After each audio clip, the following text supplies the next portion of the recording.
Why did every government in the region condemn Maduro's capture while the people they claimed to represent poured into the streets to celebrate? And what does that reveal about who actually holds power?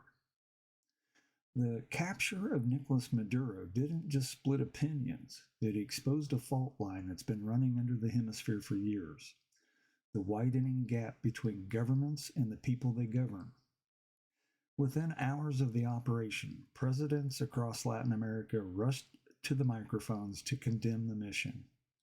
They talked about sovereignty, precedent, and international norms.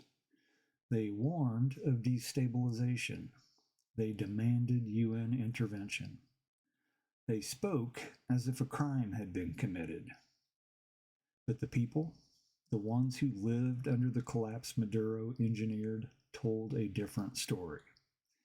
In Miami, Caracas, Bogota, Santiago, Madrid, Venezuelans poured into the streets. They waved flags, they cried, they chanted.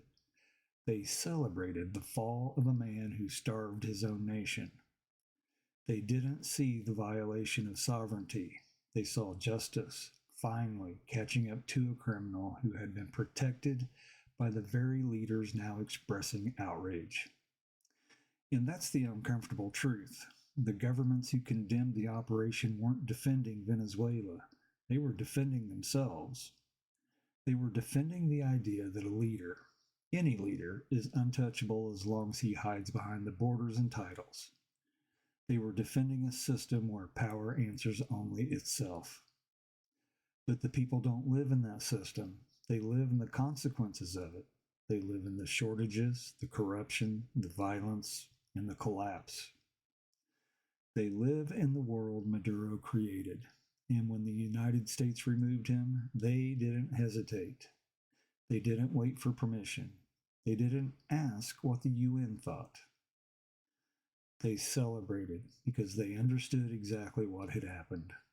A man who had escaped accountability for decades finally ran out of places to hide. So why did governments condemn while people celebrated?